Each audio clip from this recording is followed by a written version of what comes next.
Hello everyone and welcome! In today's video, I'm going to be having a look at the FMS FCX24 Smasher version 2.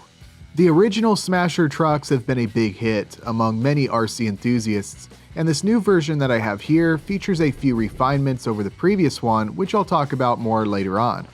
You may remember my review of the FMS FCX24 Power Wagon 124 scale crawler from last year.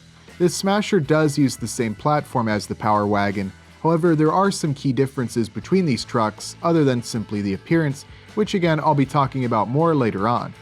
I'll be doing a full unboxing, overview, and test drive in this video, so let's dive right in.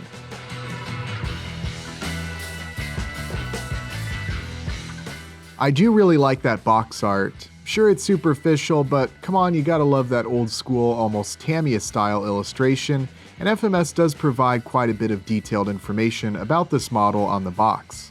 One thing to note on that cutaway is this truck does have metal portal gears, unlike the FCX24 Power Wagon I received with plastic gears. There is also a greater use of ball bearings rather than bushings in the version 2 Smasher. This is a 124 scale model with a bumper-to-bumper length of 227 millimeters. Before we crack this box open, we'll have a look at the included decals. These do appear to be water slide decals rather than stickers, so be aware of that if you'd like to apply these to your truck. There's also a nice detailed manual, as we've come to expect from FMS. The truck comes in a reusable styrofoam case, which is another thing we've come to expect from FMS. We'll have a quick look at all of the items that are included. This is a fully ready-to-run model. All you'll need to add are 4 AAA batteries for the transmitter. Along with the transmitter and truck, there are some included O-rings if you'd like to add oil to the shocks. There's locked differentials for the axles, spring spacers, the LiPo battery charger, and a couple of wheel wrenches.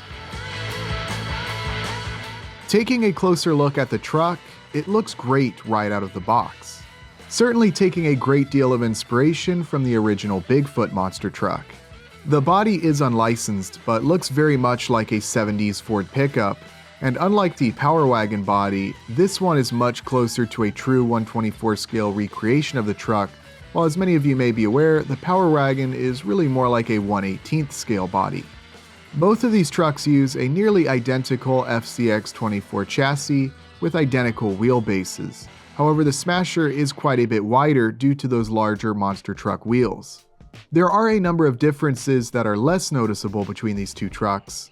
As I mentioned before, the Smasher has metal portal gears, more ball bearings, and I also noticed that the drive shafts are larger on the Smasher as well. Also, this truck has open differentials in the front and rear, which will help with making tighter turns. There's also a nice servo saver installed, which I believe is new for the version 2 Smasher. The servo does have metal gears. The blue paint on this truck looks great.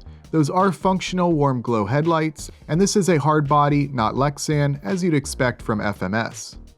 FMS has come through with some great looking bodies, and this one is no different. While it might not be the first choice for an all-out basher, it does appear it will take some reasonable abuse, and it clips on the chassis quite securely.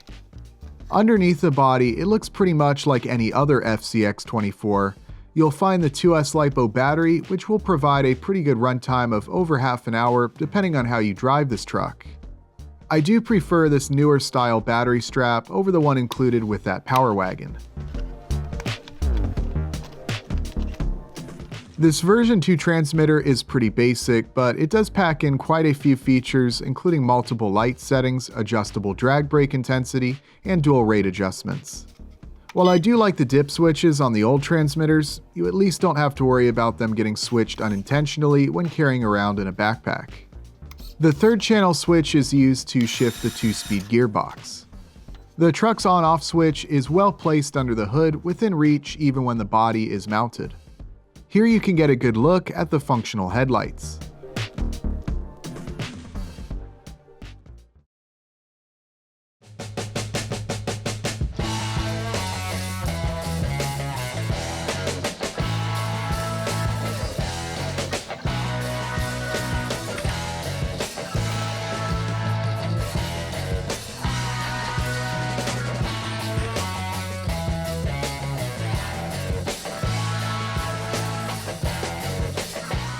No surprise, the Smasher is a lot of fun to drive, even in a smaller indoor space such as this. The Smasher has about the same top speed as the Power Wagon I reviewed prior. All the ramp hits you'll see were done at full throttle in high gear. While it can certainly get some air, it's not exactly flying, at least in stock form.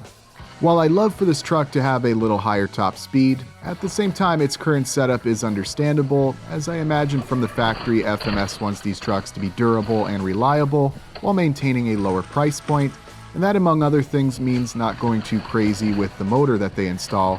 More power and more top speed tends to mean more broken parts. With that said though, this motor definitely has a ton of torque. I had a lot of fun approaching the car slowly, then giving it full throttle to pop a wheelie. FMS does offer a high-speed motor among many other hop-up parts, so that may be something I consider, as I'd love for this truck to have a little higher top speed for really clearing some rows of cars. The low gear in the Smasher's 2-speed transmission is the same as the Power Wagon, which is great for slow-speed crawling, and the Smasher will make it over most of what lies in its path. The open differentials and impressive steering angle do allow this truck to turn on a dime, and overall it handles really well. These friction shocks are very bouncy as expected, but it looks pretty cool in slow motion and not too unlike some early full-size monster trucks.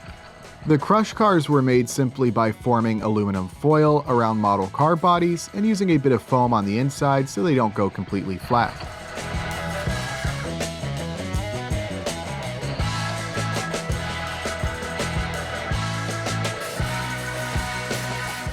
These FMS FCX24 Smashers have been a big hit since they were first introduced, and it's been fun to get in on the action. I can certainly see why these have been such a big hit, and I can see these having a wide appeal. Certainly anyone who wants to build an original Bigfoot replica has got a great base to build from, or really anyone who's a fan of old school monster trucks from the 80s. Of course, you can customize this truck in your own way with a custom paint job or even a body swap. A lot of 124 scale crawler bodies or plastic model kit bodies should be able to fit this chassis with a bit of work. You could also use the Smasher as a nice base for a crawler or mega truck build.